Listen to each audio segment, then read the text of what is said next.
Mummy ఉదయమే అలా jogging చేయడానికి కారణం నా ఆరోగ్యం కోసం. నువ్వు ఇలా తులసి మొక్కకు పూజ చేయడానికి కారణం? ఏ ఆడదైనా తులసి మొక్కకు పూజ చేయడానికి కారణం కట్టుకున్నవాడు కన్నవాడు 10 కాలాల పాటు చల్లగా ఉండాలని బాబు. అది సరే మమ్మీ, అందుకోసం ఏదో దేవుడు పూజ చేయక ప్రత్యేకంగా తులసి మొక్కకు పూజ చేయటం ఏమిటి? పురాణాల్లో తులసి అనే ఒక పవిత్రమూర్తి అనేక మంది మహిళల కోసం తన భర్తనే శిక్షించి మహిళా లోకానికే ఆదర్శప్రాయమైంది. అందుకే ప్రతి ఆడది ఉదయాన్నే తులసికి పూజ చేస్తుంది. గుడ్ మార్నింగ్ బాబు. Good morning daddy. ఏమిటి ప్రొద్దున్నే మీ అమ్మతో తులసి కోట దగ్గర డిస్కషన్ మొదలెట్టావు? మరేం లేదు డాడీ, తులసి మొక్క గొప్పతనం గురించి తెలుసుకుంటున్నాను అంతే కదా మమ్మీ.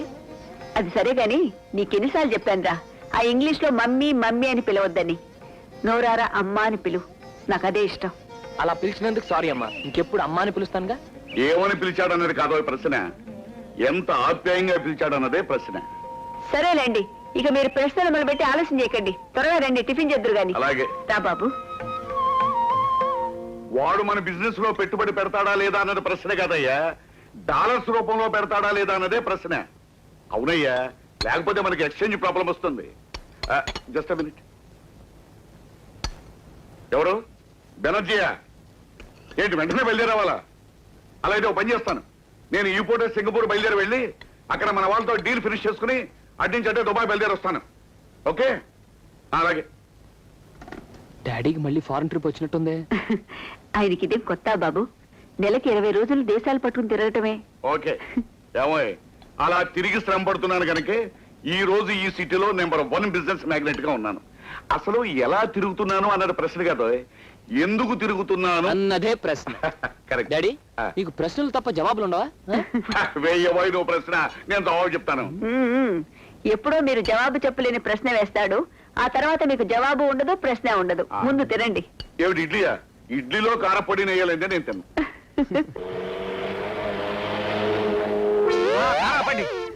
అమ్మా, నాకు జరిగిన అన్యాయానికి మీరే న్యాయం చేయాలి. ఏమిటి నీకు జరిగిన అన్యాయం? ఎన్నో ఏండ్లుగా నేను ఆ యజమాని దగ్గర పనిచేస్తున్నాను. నా బలహీనత తెలిసి కూడా హఠాత్తుగా నన్ను ఉద్యోగాల నుంచి తీసేశాడు. నేను తినే ఫుడ్డులో మట్టి కొట్టేశాడు. ఈ అభాగ్యుని ఆకలి కేకలు, గుండె మంటలు, ఆ దుర్మద అంత ధనవంతుడు. ఆపు, నీ డైలాగ్ ఆపు. నీ ఉద్యోగం ఊడిపోయింది అంతేగా? పాత లోపలికి. ఎక్కడ జస్టిస్ జగన్నాథం గారు? తాను న్యాయమూర్తి అయి ఉండి ఒక పేదవాడికి అన్యాయం చేస్తారా? ఎవరమ్మా నువ్వు? ఎందుకలా ఆవేశంగా అరుస్తున్నావు? ఈనాటి సమాజంలో అధర్మాన్ని అన్యాయాన్ని ఎదుర్కొనే మనిషిని. ఇతన్ని హఠాత్తుగా ఉద్యోగంలోంచి ఎందుకు తీసేశారో అడగడానికి వచ్చాను. విషయం తేల్చుకోవడానికి వచ్చాను. ఇంటి పని వంట పని ఒళ్ళు దగ్గర పెట్టుకుని చూసుకోరా అని వాడికి ఉద్యోగం ఇచ్చాను. కానీ నాటకాల పిచ్చితో తన బాధ్యతలు మరిచిపోయి ప్రవర్తించడం వలన వాడిని ఉద్యోగంలో నుంచి తీసివేశాను. నాది నాటకాలు పిచ్చి కాదు సార్. నేను పనులు మానేసి డైలాగులు చెప్పడం లేదు. కాఫీ కలుపుతున్నా, కూర తరుగుతున్నా, నాలోని కళాకారుడు కుదురుగా ఉండకపోవడం వల్ల అప్పుడప్పుడు అలా రెచ్చిపోతుంటాను. తప్ప అమ్మా? అంత మాత్రానా నీ ఉద్యోగం తీసే హక్కు ఆయనకి ఎక్కడుంది? నన్ను అడుగుతారేమిటి? ఆయన అడగండి. ఉద్యోగం ఇచ్చిన నాకు తీసేసే అధికారం ఎందుకు లేదు? లేదు యువర్ ఆనర్, అకస్మాత్తుగా పనిలోంచి తీసేసే అధికారం మీకు లేదు. ఒక్క నెల నోటీసైనా ఇవ్వకుండా ఏ యజమాని తన పనివాణ్ణి తీసేయడానికి వీల్లేదు. That's all your honour. ఓహో, వండర్ఫుల్ వండర్ఫుల్, బ్రహ్మాండమైన ఆర్గ్యుమెంట్ మా. ఈ పాయింట్లన్నీ ఆయనకి తెలియవు. కొంచెం గట్టిగా అడగండి, నా ఉద్యోగం నాకు ఇచ్చేశారు. నువ్వు నోరు మీద వెళ్తా. అతిగా వాగామంటే ఉద్యోగంలో నుంచి కాదు, ఊళ్ళో నుంచి గంటించి వేయగల జాగ్రత్త. అబ్జెక్షన్ యువర్ ఆనర్, మీరు వ్యక్తిగతమైన ద్వేషంతో మాట్లాడుతున్నారు. All right, objection sustain. మీ ఆర్గ్యుమెంట్స్ చాలా పవర్ఫుల్ గాను కన్విన్స్ గాను ఉండటం వల్ల అతను ఉద్యోగంలో చేర్చుకుంటూ కేసు ఎత్తివేయడమే. Thank you very much daddy. అమ్మా, మీ ఆర్గ్యుమెంట్ కి సార్ అదిరిపోయారు. జస్టిస్ జగన్నాథం కూతుంటే ఏమనుకున్నారో బడుద్దాయి. ప్రత్యర్థులు ఎవరైనా ఆర్గ్యుమెంట్ లో చిత్తు చేసేయగలరు. Correct sir. అసలు అమ్మాయి గారు లా చదివి కోర్టు హాల్లోకి ఎంటర్ అవుతే వారం తిరగకుండా టాప్ మార్చేస్తారు. నువ్వు పని మానేసి కూర్చుని హరికథలు చెబితే నీ టాప్ పైకి లేచిపోతా. Well said. వద్దు సార్, కాఫీ కావాలి సార్. ఫ్రెష్ గా వేడిగా త్వరగా. ఒక్క క్షణం. వస్తున్నానండి. రావాయరా, ఇదిగో లేటెస్ట్ టేప్ రికార్డర్ నీకోసమే తెచ్చాను. ఇంట్లో ఒంటరిగా ఉంటున్నాను, ఏమీ తోచట్లేదు అంటున్నావు కదా.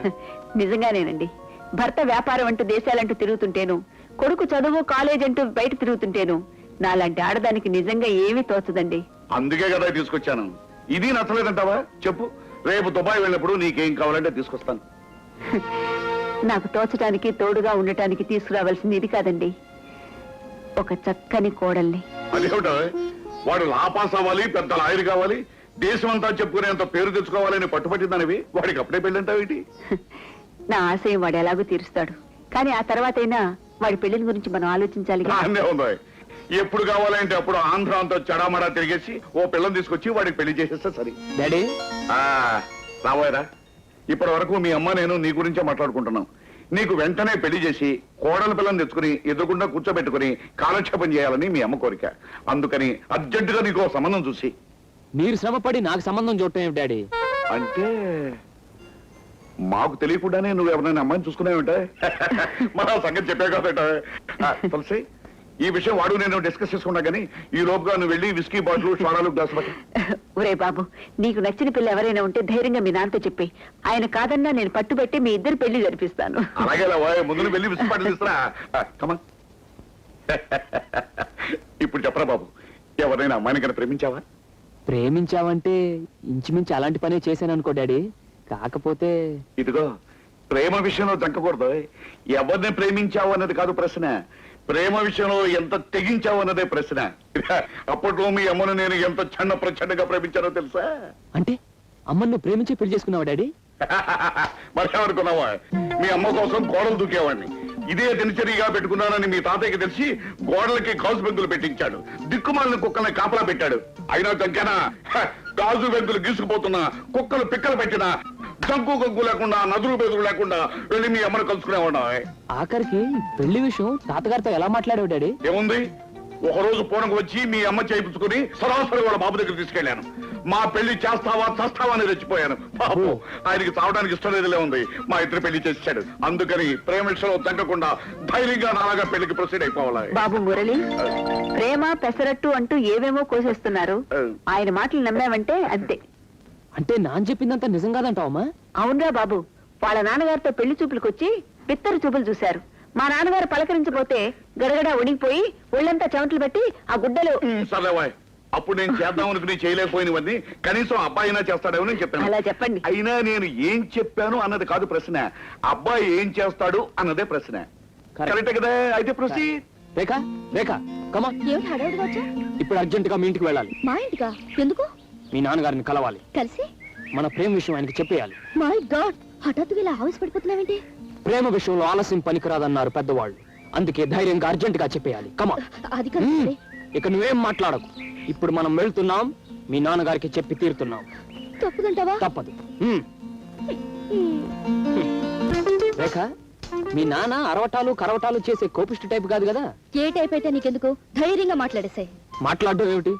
అవసరమైతే భారీ ఎత్తున పోట్లాడతాను కూడా. నువ్వు ఇలా కూర్చో, నేను వెళ్ళి మా నాన్నగారిని తీసుకొస్తా. ఓకే.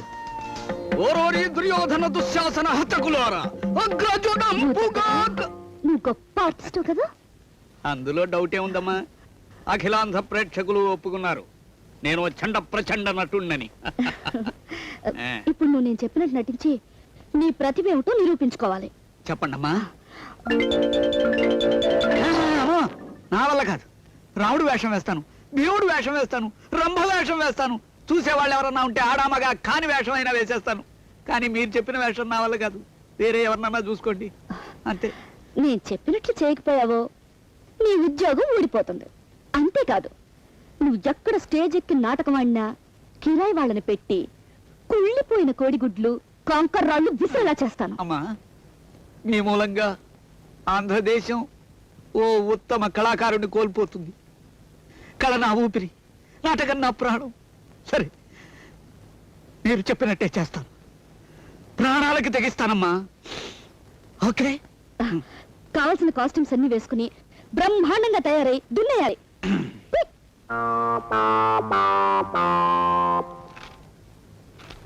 ఏరి మీ నాన్నగారు లేరా? ఉన్నారు, వస్తున్నారు.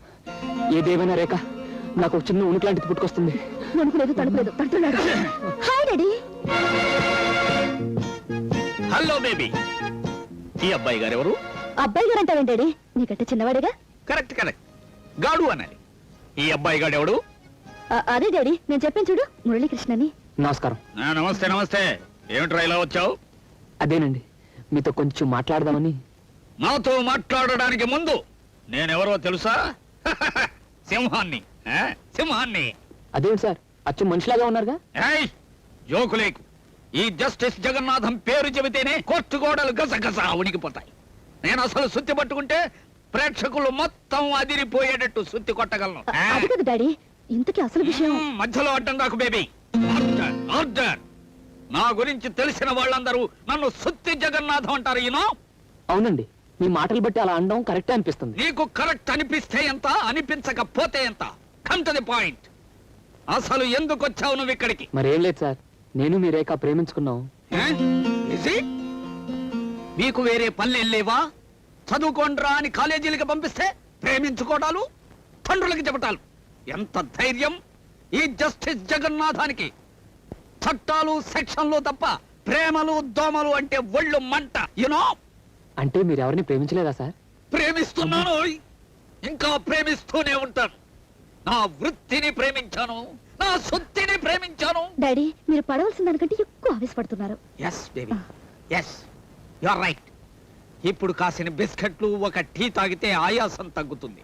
రే బాయ్ ఒక tea biscuit urgent. Sir coffee. ఉత్త సార్ ఏమిట్రా, సార్ గారు అనాలి. సార్ అన్నా గారన్నా ఒకటే సార్, తీసుకోండి సార్. నువ్వు ఊరుకో బేబీ, ఇట్లాంటి వాళ్ళకి చనువు ఇవ్వకూడదు. నాకే భాషలు నేర్పుతున్నావురా? ఈ క్షణమే నీ ఉద్యోగం తీసేసి నీ డ్రెస్ చూడదీసి గోచి పెట్టి బయటికి గంటేయగలను రాస్కెల్. లేవండి సార్, బిస్కెట్లు ఫ్రెష్ గా ఉన్నాయి, తీసుకోండి సార్. సార్ వేధవా, నా ఇంట్లో నా డ్రెస్ వేసుకుని నా యాక్ట్ చేస్తావా? నేను యాక్ట్ చేయను సార్. అమ్మాయి గారు బలవంతం చేస్తే గెటప్ బాగా కుదిరింది కదా అని శివాలు ఎత్తిపోయి నటించాను సార్. సార్ నా ఉద్యోగం తీయకూడదు సార్. అయితే కాఫీ ఫ్రెష్ గా పెట్టరా. Okay sir. క్షణంలో అయితే రేఖ ఈ నకిలీ నాన్ సెటప్ అంతా నీదేనమాట. ఇలాంటి చిలి పనులని చేయటం దానికి చిన్నప్పటి నుంచి అలవాటే బాబు. ఏం బేబీ, కాబోయే పార్ట్నర్ కూడా ఇలా అలరి పెట్టిస్తున్నాం అనమాట. పార్ట్నర్ అనేస్తున్నారు. అయితే మీరు ఒప్పేసుకున్నట్టేగా డాడీ. వాయిస్ నిరభ్యంతరంగా. Wish all the best. Thank you daddy. గురు, ఉద్యోగం కోసం ఆఫీసుల చుట్టూ తిరుగుతున్న చిలక అదిగోరా. అవునరా, చాలా ఆఫీసుల దగ్గర చూసాం, ఇంకా దొరికినట్లేదు. మన దారిలో తెద్దామా? చిలక కలకల్లాడుతుంది, ఉద్యోగం మనం ఏర్పాటు చేద్దాం. అవునరా.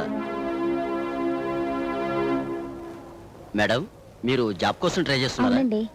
ఇలా మీరు ఆఫీసుల చుట్టూ తిరిగే కన్నా ఎంప్లాయ్మెంట్ ఎక్స్చేంజ్ ఆఫీసులో మీ పేరు రిజిస్టర్ చేసుకుంటే మంచిదేమో, తొందరగా జాబ్ వస్తుంది. నిజమే అనుకోండి, కానీ ఇప్పుడు అక్కడికి వెళ్ళి అదే అంత శ్రమ పడాల్సిన అవసరం లేదండి. అదిగో వాళ్ళదే మొబైల్ ఆఫీస్.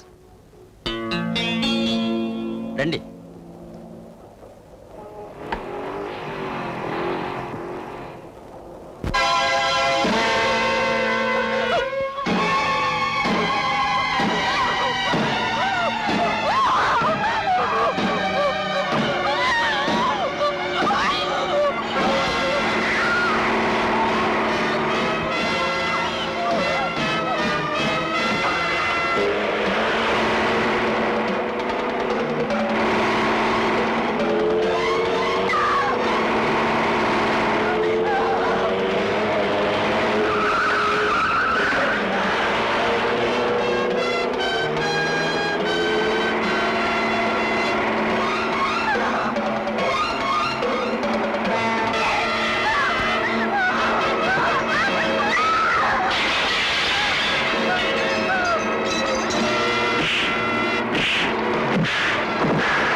మీకేం భయం లేదమ్మా, వాళ్ళకి లేవరు.